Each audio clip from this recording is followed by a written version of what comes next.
Buenas noches, Gran Canaria, bienvenidos, bienvenidas a este programa, el programa En Persona. Les recordamos que nos pueden escuchar a través de la radio, su radio, la 94.8 de la frecuencia modulada, y también a través de internet, www.canal13digital.com. Hoy vamos a hablar de la educación del futuro y para ello tenemos a Felipe Quintana Navarro. Muy buenas noches, Felipe. Buenas noches, María. Bienvenido a Canal 13 Digital. Gracias. Eres ingeniero industrial por la Universidad de Las Palmas de Gran Canaria, y tu formación como docente, ¿cómo ha sido? ¿Ha sido amplia? ¿Ha sido...? Sí, bueno, después de estudiar la carrera hice un máster en Administración de Empresas y a continuación del máster, pues después de unos años de formación, pues tuve la oportunidad de entrar a dar clase en la escuela donde estudié y llevo unos 10 años impartiendo en esta escuela de negocios.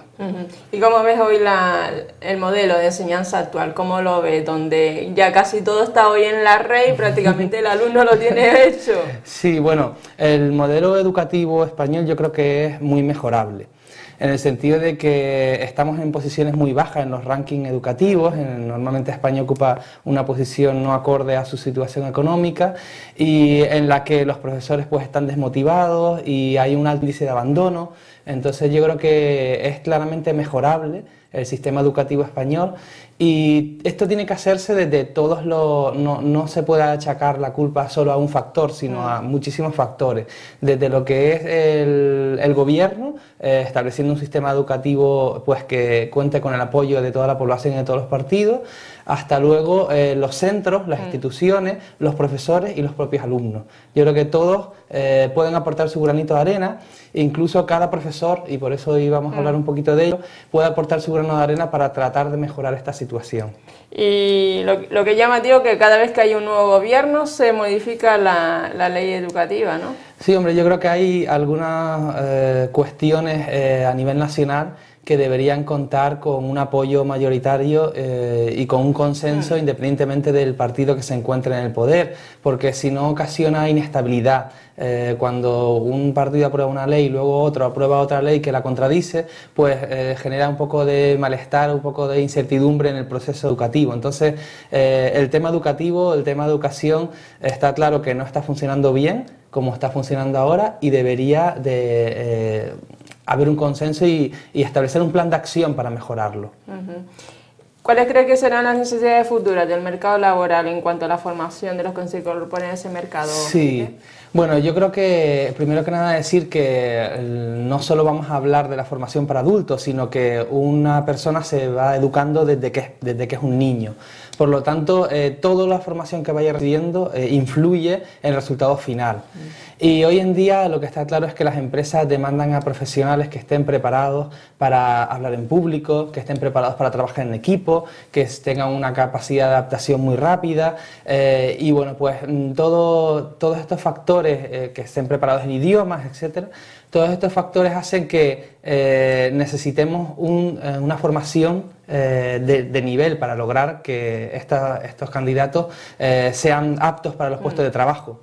Caso contrario, las empresas se ven abocadas a tener que formar a los empleados que entran desde el principio. Incluso hay algunas empresas muy grandes que se plantean tener sus propias universidades porque no dan con perfiles acordes a lo que buscan.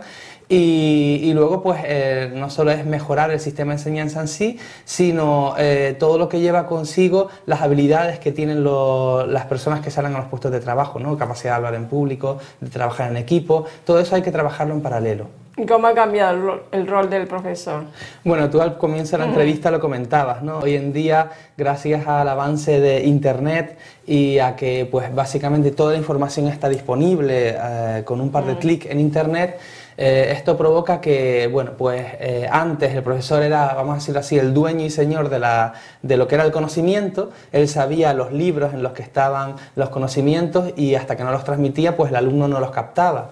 Hoy en día, pues todo está al acceso de todo el mundo, por lo tanto el profesor, en lugar de ese rol de un ponente magistral en el que los alumnos prácticamente no hablan, pues el rol que debe adoptar hoy en día el profesor es de un guía, de un motivador, de una persona que incita al alumno a buscar información.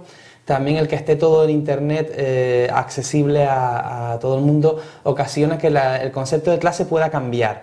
Antes no era posible una preparación a priori, sino que el alumno llegaba a clase y el profesor daba explicación y no había interacción entre ellos. Hoy en día, pues gracias a que existe esa información, el profesor puede mandar un trabajo, independientemente de que no haya visto nada en clase, y compartirlo en clase con los alumnos a través de la tecnología, hablar sobre ese trabajo y motivar a los alumnos a que sigan buscando información. Entonces pasa de ese ponente magistral a un guía motivador y a una persona que te ayuda en el proceso de aprendizaje. ¿Y hoy crees que el docente se debe preparar mucho más la clase que antes, entonces, no? Bueno, en cierta forma facilita un poco el tema de que el alumno a priori haya obtenido una serie de información y al mismo tiempo también dificulta el hecho de que no puede contar mentiras. Quiere decir, claro. El alumno pues sabe, ya conoce, puede haberse interesado previamente por esa materia, ¿no? Entonces, cualquier fallo que cometa el profesor está expuesto, ¿no? Yo creo que se debe preparar mejor en el sentido de tratar de buscar una clase interactiva, una clase en la que se genere un debate, una clase en la que los alumnos participen más, ¿no? Ese quizás es un poco el cambio del rol del profesor. Otro tema importante respecto al proceso de aprendizaje, hay varias teorías y modelos que lo tratan de explicar. Coméntanos tus conclusiones porque has trabajado en este tema, ¿no? Sí, es curioso porque hay estas teorías de las que tratan de estudiar el proceso de aprendizaje de la inteligencia y hablan de que hay básicamente tres tipos de aprendizaje. Uno que es visual, es decir, la persona aprende mucho en función de lo que ve. Otro que es auditivo, que como su propio nombre indica es en función de lo que oye, y hay otro que es kinestésico, que son aquellas personas que necesitan experimentar, que necesitan sentir ese aprendizaje para captarlo, ¿no? Entonces, estas teorías hablan de que todo el mundo tiene un porcentaje de estos tipos de aprendizaje. Una persona puede tener una componente más visual, otra persona una componente más auditiva y otra persona puede ser que su componente principal sea la kinestésica. Entonces, esto es interesante porque habla de que no todos los individuos que están delante de un profesor van a aprender de la misma manera. Entonces, lo ideal es que un profesor conozca un poco cuál es el perfil de sus alumnos para tratar de ver si tienen una componente más visual, más auditiva, más kinestésica y tratar de enfocar sus aprendizajes y sus conocimientos en que tengan estas tres componentes, ¿no?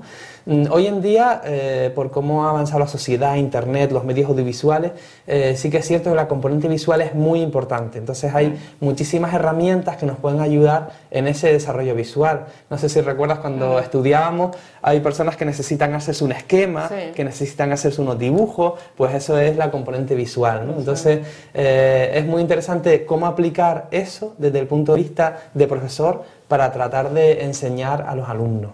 Otro tema es el tema del tiempo que dispone el profesor para explicar un tema. Es complicado hoy, ¿no? Sí. Porque va siempre justo a tiempo, con un currículum. Sí, los temarios son muy importantes prepararlos bien. Hay veces que uno peca de intentar dar muchísima materia cuando sabemos que con el paso del tiempo muchas de esas cosas se van a olvidar. Entonces a veces es mejor dar poca materia pero impactante, de forma que los mensajes lleguen claros. Hay una metodología que tiene mucho éxito, que es al finalizar la clase, comentar los 3 puntos que te gustaría que quedasen claros, ser muy sintético, ser muy esquemático y no empeñarnos en dar una cantidad de temas, porque al final nos convertimos en profesores que tratan de dar tanta materia que abruman, ¿no?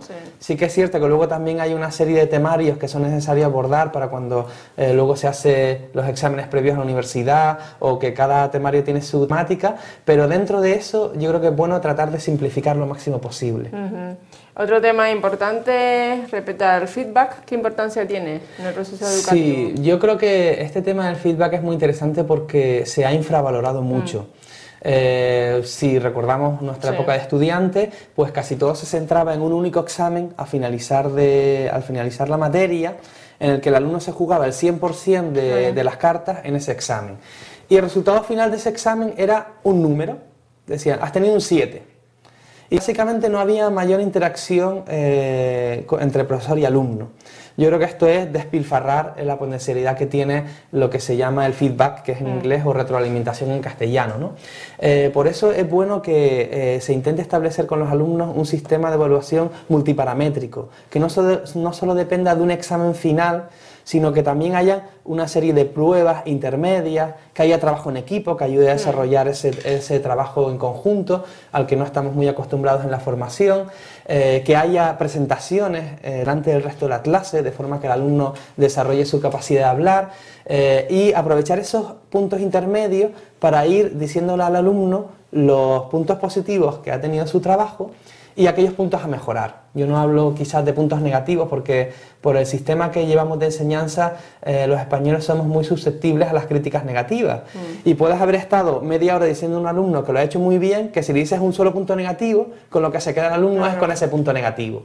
Entonces también hay que orientar a los alumnos de cómo recibir ese feedback para que el alumno sepa que no se tiene que tomar a mal una crítica que se haga o un punto a mejorar que se haga.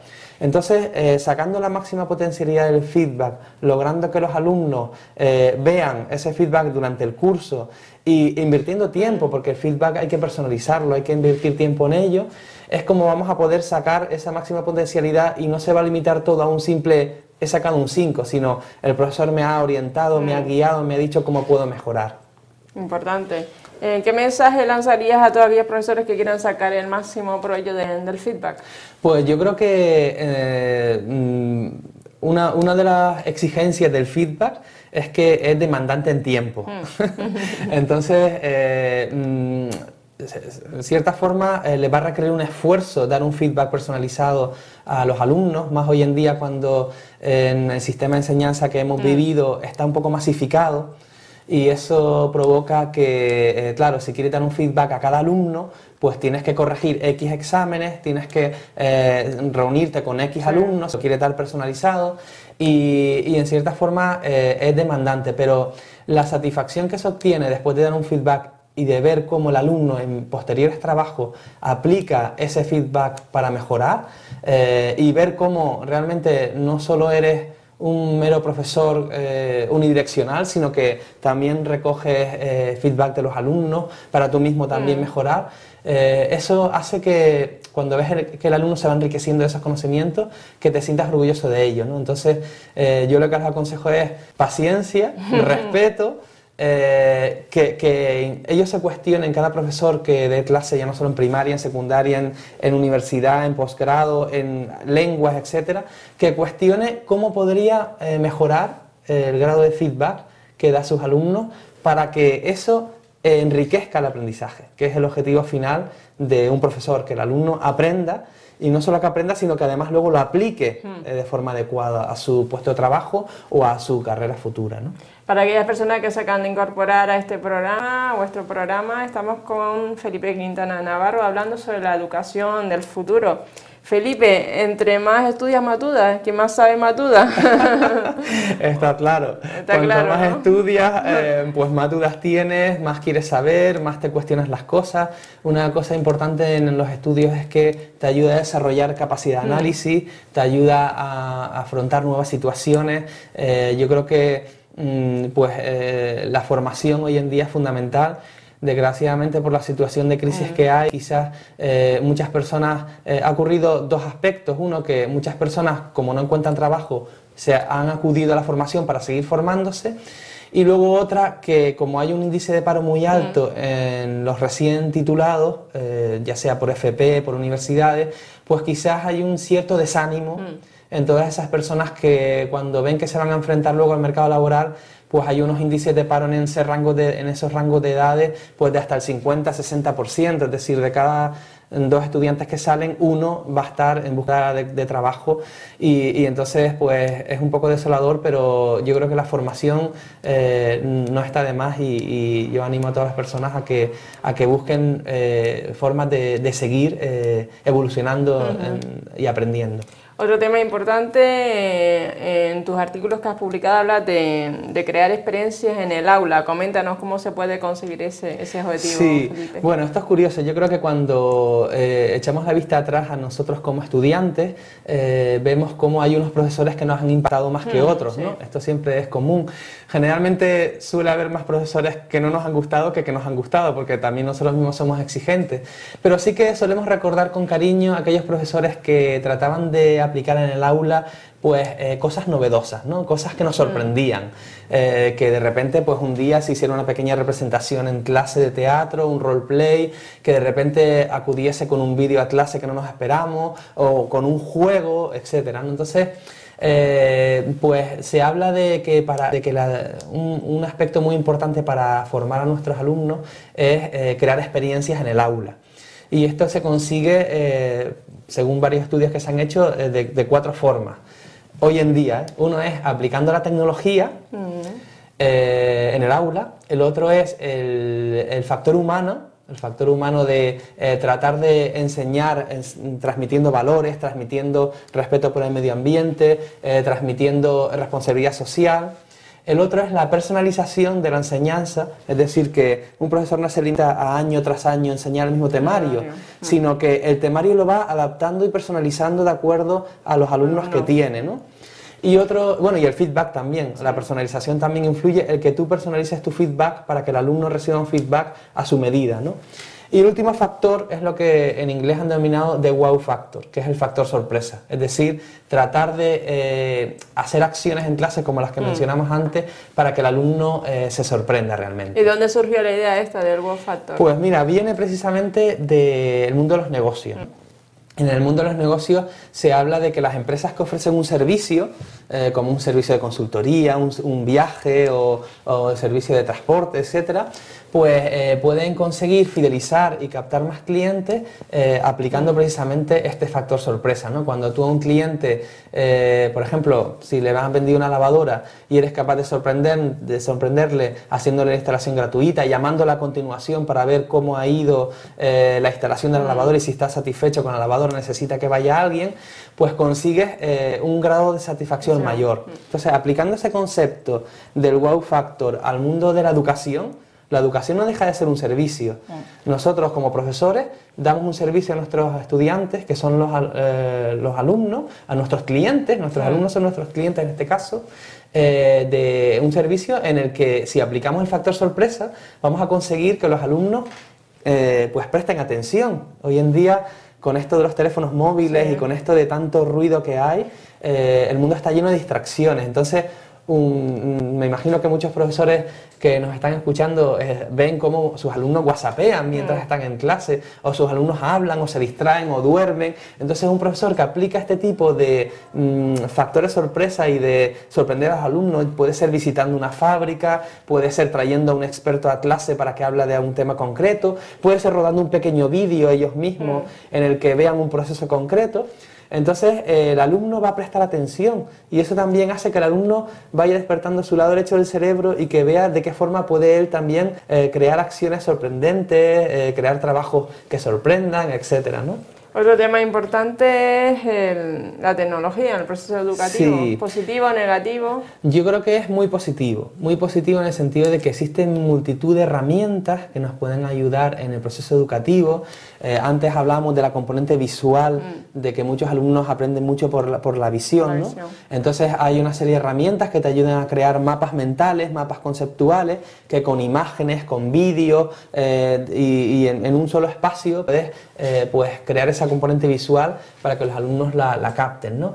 Entonces, si el centro está preparado, que esa es otra, si en un aula hay un ordenador donde podamos proyectar un vídeo, donde podamos ver un mapa mental, etcétera, pues podemos aplicar la tecnología para enriquecer el aula. Pero también nos puede ayudar la tecnología para organizarnos como profesores. Hay muchísimas herramientas que nos permiten organizar temarios, organizar links de internet que nos puedan ayudar en clase, organizar lecciones, hacer clases interactivas, hacer cuestionarios para que los alumnos puedan hacer en casa a través de internet. Entonces, la tecnología sin duda no es el factor clave, pero sí que nos puede servir de catalizador del proceso de aprendizaje, bien utilizada. Claro. Bien utilizada. Hablabas antes del factor de sorpresa. ¿Por qué es interesante aplicar el factor sorpresa a nivel educativo? Sí, pues yo creo que lo comentábamos antes, ¿no? El factor sorpresa te permite pues captar la atención de los alumnos, te sirve también de catalizador el proceso de aprendizaje. ¿Y tú percibes que se hace eso ahora a nivel educativo? Yo creo que sí. Yo, si echo la vista atrás, quizás lo estamos viendo ahora desde un punto de vista estructurado, pero siempre hemos tenido algún profesor que nos ha sorprendido en clase. Siempre ha habido algún profesor que ha aplicado juegos en clase. Sí. Yo recuerdo a mi profesor de latín y de filosofía que nos ponía como si fuera un saber y ganar, nos dividía en grupos y nos hacía competir unos con otros para traducir frases a latín, ¿no?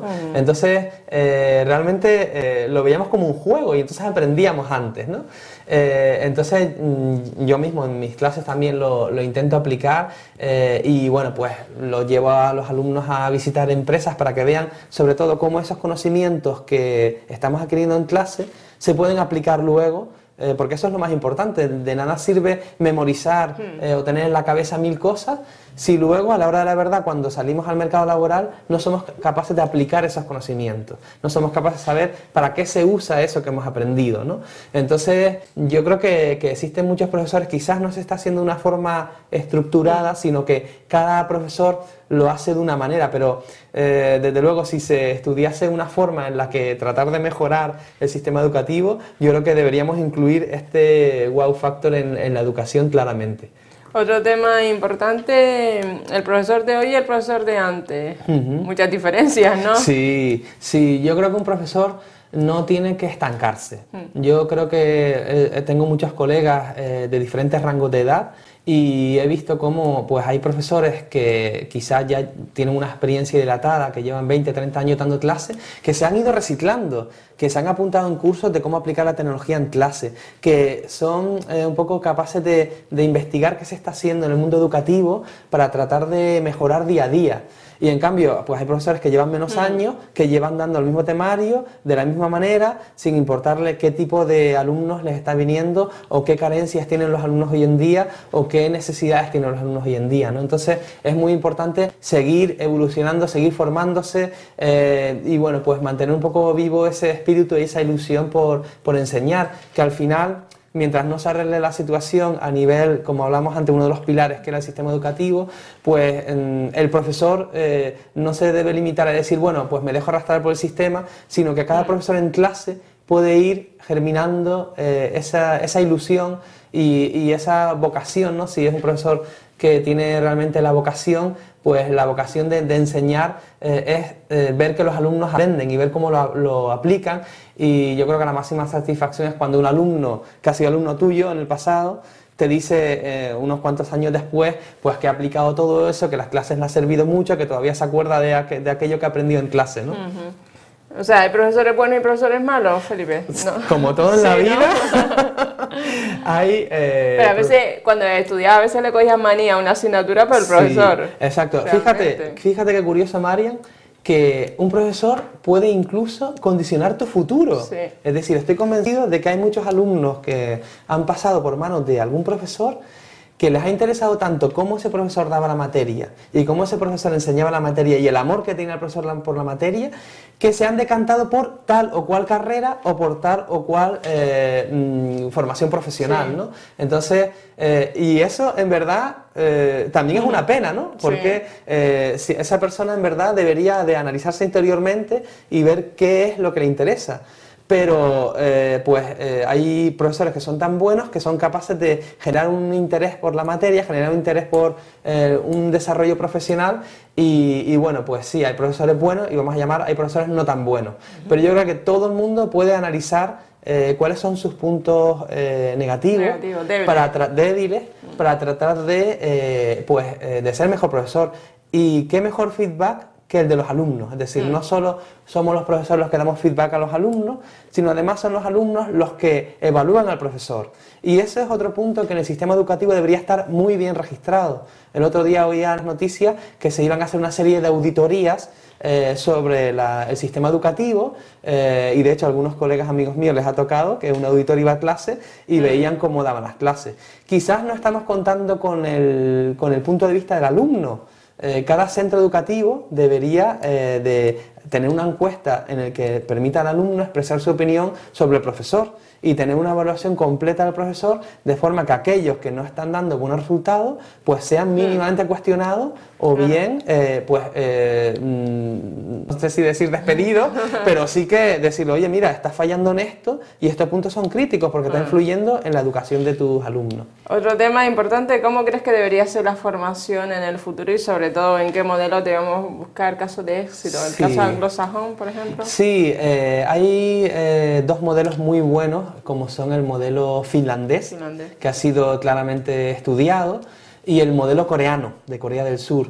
Esos modelos, pues cuando uno busca vídeos en YouTube para tratar de ver qué pasa con esos modelos, qué hacen bien esos modelos, pues ve clases en las que hay muy pocos alumnos, ve clases en las que hay mucha tecnología, ve clases en las que hay mucho trabajo en equipo, ve clases en las que hay mucha interacción profesor-alumno, debate, y eso es un poco los modelos que están primando más. Se usa mucho la tecnología en el aula. Entonces, el futuro de la formación, que era la otra pregunta que me hacías, Marian, yo creo que cada vez ya no solo prima lo que es las clases presenciales en las que el alumno va a clase, sino también luego hay un mundo detrás que es un mundo online.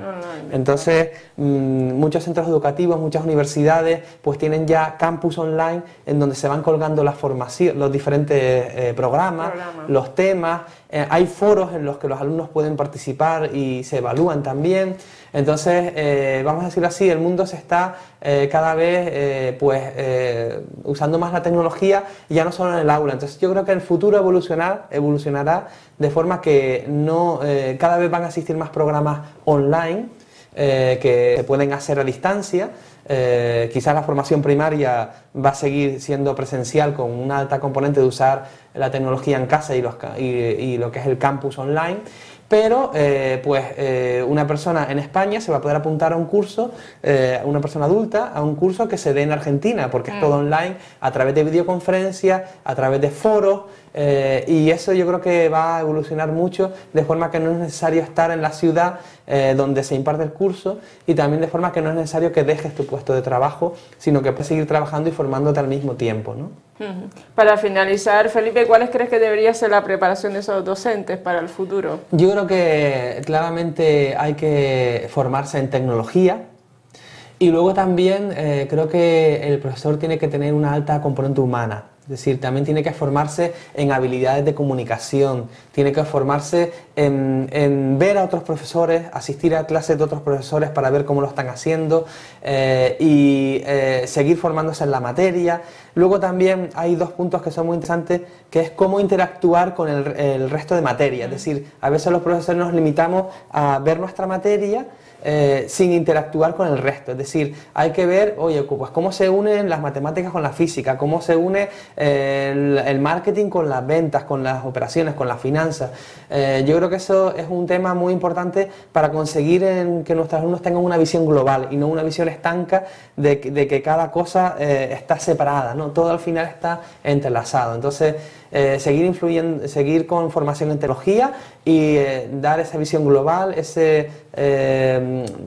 enseñar también habilidades directivas y enseñar comportamiento, cómo ser pues buenas personas, cómo respetar el medio ambiente, cómo tratar al resto de personas, cómo defender una argumentación, etcétera, ¿no? Yo creo que esos son los puntos que deberíamos de trabajar como profesores para seguir formándonos. Pues nada, pues muchísimas gracias, Felipe, por estar aquí esta noche, y ya nos vemos otro día, en otra ocasión para seguir hablando. Muchísimas gracias por la invitación, María. Gracias y bienvenido. Gracias. Espero que la entrevista con Felipe Quintana Navarro, ingeniero industrial por la Universidad de Las Palmas de Gran Canaria, además de docente de la Escuela de Negocios en Madrid y además de otras experiencias profesionales que tienen empresas multinacionales tanto en Madrid como en pymes en Canarias, y ha sido sagrado, y hemos hablado sobre la educación del futuro. Recordar que esta entrevista será colgada en el Facebook de Canal 13 Digital para que en cualquier momento sea visionada.